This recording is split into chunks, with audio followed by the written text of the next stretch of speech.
फैसलाबाद के बाद रुख करते हैं सरगोदा का, जहां स्वीडन में कुरान पाक की बेहुरमती के खिलाफ सरगोदा तहरीक लब्बैक पाकिस्तान की जानिब से एहतजाजी रैली निकाली गई। इस हवाले से मज़ीद जानते हैं बिग न्यूज़ के एंकर सैयद अनवर की इस रिपोर्ट में।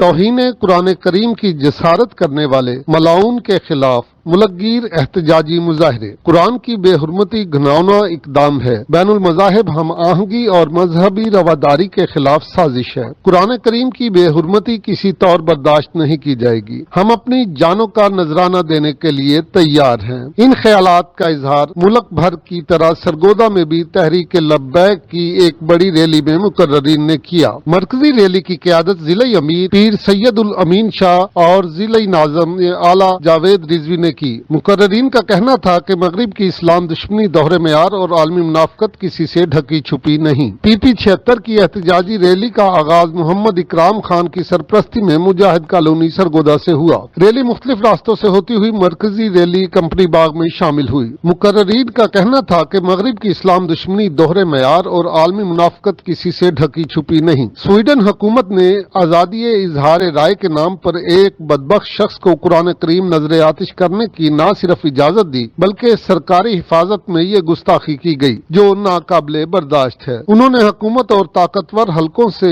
इस पर फौरी एक्शन लेने का मुतालबा किया। मुकर्ररीन का मजीद कहना था कि कुरान पाक की बेहुरमती मुसलमानों के खिलाफ एक गैर इखलाकी, इश्ताल अंगेज और दहशत गर्दाना हमला है। मगरबी ममालिक को इस्लामोफोबिया के वाकयात को रोकना होगा। मगरबी ममालिक में इस्लामिक फोबिक कार्रवाइयाँ आजादी इजहार नहीं बल्कि ये इस्लाम और मुसलमानों से नफरत और तासुब का इजहार है, बल्कि ये इनकी इस्लाम और मुसलमानों से नफरत और तासुब का इजहार है। Syed Anwar, big news, Sargodha.